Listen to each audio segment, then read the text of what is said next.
Hey guys, it's Andy from MCC Just Motos. It is the end of the year 2024.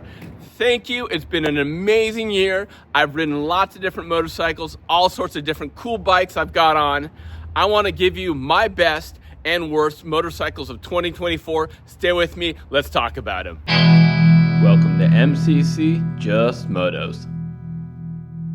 This year I've ridden 26 different motorcycles. I may even be missing a few. Some have been really cool, some have been unexpected, some have been so good I've bought them. I'm going to give you a list of all the motorcycles I've ridden. I'm going to put them on the screen. We're going to talk about the top tier, the bottom tier, but also maybe some other special unique features on some motorcycles. So stay with me, let's talk about them. So I got my best and worst list right here. I'm gonna read it and we'll talk about them. I'm gonna give you a link to some of the rides that I did in the descriptions. I can't put them all on the screen here, but it's a windy day, let's talk about them. I'm just gonna talk about the list. If the bike has an asterisk, means I bought it or I own it. On the top of the list you'll see is the 2024 Honda CBR 650R. This bike surprised me in the fact that at first I didn't like the E-clutch, but the more I thought about it, the more I liked it. You'll see my ride review on that. You gotta check it out. It's a really well put together motorcycle. It answers a lot of questions for a lot of people that weren't even asking about it. It's a capable bike for riders of all sorts. It's a great commuter. It's fun. I'd like a little bit more power, but other than that, really, the bike just hit all the fun wickets for me. Number two, and this is my most favorite and fun bike. The reason why it's not number one is because I own it and it wasn't a surprise to me, but it's my S2 Diablo, which is right there. Love this motorcycle. It's the best commuter. It's the most fun motorcycle. It's quick as hell. It's a great value, great price. Probably the detractors are, I had a few recall and warranty issues, but Livewire and Harley Davidson of Baltimore have been fantastic about it. So it's my number two bike and I love it. Number three, this was a surprise to me, the Kove 450 FSE Rally. This bike was very lightweight, had an amazing range. It's in the category 101. It is expensive and a little peaky on the power, but it just answered so many questions that I didn't even know existed. It rides like a dirt bike, has a range of a long range tour, and it really just is a category that no one's asking about with the suspension being great. It's a very capable bike. Talk to Gearhead Junction in Pembroke, Virginia. If you're on the East Coast, they'll hook you up with a great deal. Number four was a 2024 Harley Street Glide. I think I would get, it's Whiskey Fire, it's the orange. It's a beautiful bike, it's great for two-up riding. I'd get a tour pack on there. It's so expensive, I can't afford it. That's the biggest downside. If I had the money, I would buy it myself. It's great technology, it handles great for its size, and just super comfortable for two-up touring or touring all across the country. If I had the money, I'd buy it. Number five is my Royal Enfield 2019 Royal Enfield Himalayan. It's a 462 big bore kit and cam. I believe it's the fastest, quickest daily ridden Himalayan air-cooled in the US. I really like it. I've done a lot to it. Check out all my videos. I put a drop in the description. It's quick. It can go off-road, on-road. It's very capable and has some great feels to it. Number six is the Moto Guzzi V7 Stornello. Man, this bike surprised me. It didn't have a lot of power. I was on it for a week, just about a week, and I had a subscriber reach out to me in Colorado. I needed a bike. He let me have the bike for a week, and it was fantastic. The way this bike feels, the way it handles, the way it speaks to you is so good. You're gonna really love the bike. I'm surprised Moto Guzzi doesn't have more sales than they do. It looks classic, it looks great, you'd love it.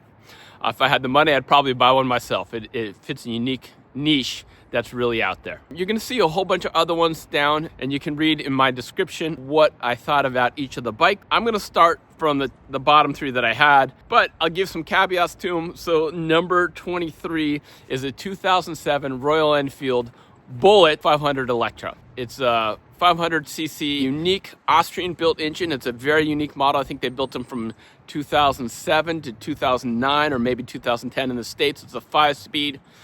It's the best handling bullet. It's the best braking bullet I've ever ridden. And that includes of the 500s, 350s. I love it. It feels so great. The suspension's great. It handles well. It's comfortable. Has decent power. A lot of vibes. A lot of character. But the big thing why this is on the bottom is just the build quality. It was not up there. The starter went out. We had to take the starter out.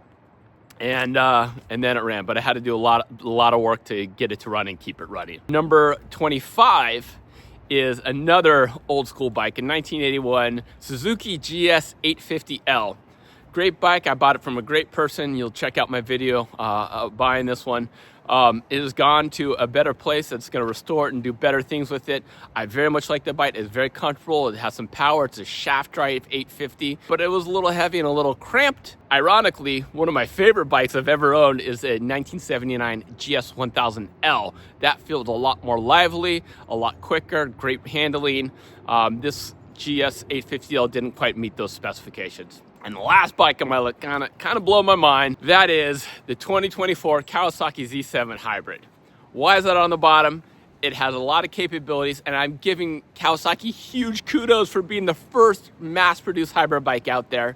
But it just had some quirks and some features that were really hard to learn, and I spent hours and hours on this bike. I didn't get it, and I've had to tell people had to tell me how to ride. There's some execution that just didn't work for me, but I give huge kudos. Kawasaki knew it. So it's on the bottom of my list, but man, if you're looking for a bike that has some capabilities that just far exceed its CC size, that might be it. And if you want to be the first on the block with the new technology, that's definitely the bike. So a few other caveats I'm going to tell you about is if there's bikes that I could buy with my own money, I'll tell you about them. That Honda CBR 650R, if I had enough money and I had a big enough garage, I'd buy it. The Kove 450 Rally FSE, my own money, I'd buy it. The V7 Stornello, I want a Moto Guzzi. I've had Moto Guzzis, they have a lot of character. I'd buy a Moto Guzzi V7. And I thought long and hard about this. A V7 probably suits the bill for me. I think I'd want an air-cooled Moto Guzzi, and that one just felt so good. So V7, huge kudos. I might get the newer V7s, but yeah, I would buy it with my own money. Number 10 on my list is a 2024 Moto Guzzi Escape 650. It is absolutely one of the best mid-sized adventure tours that I know. And I'll tell you why. It's not made, it does everything off-road. I've seen it off-road. It's very capable off-road. But really where this thing shines is its on-road characteristics. It seems very flickable, has very good brakes, an amazing rider pocket of wind. You can go 90 plus miles an hour with no wind resistance. It's so comfy. It does great sport touring, and you got to check it out. Probably the biggest downside of it, oh, it's a great price too. The biggest downside just was the power wasn't there for me, but I really highly recommend it. I'd buy it with my own money. And then lastly, I would buy the Kawasaki Z7 Hybrid with my own money if it was significantly discounted, significantly. The reason being, I'd want to get familiar, test it, and bring it to my channel. I think that would be very interesting to you. All right. What surprises do you have? What questions do you have? I have a lot of new bikes that I'm very interested in riding next year. I'd love to see the Moto Guzzi Corsaro Sport 750. Love to see the Flying Flea. There's a new Livewire S2 coming out, and I'm very excited for that. All sorts of good bikes. So guys, please like and subscribe. I hope you have a very happy new year. If you're really interested, check out my Patreon channel. I bring all content to you first. Thanks for watching. Please like and subscribe. We'll catch you next year.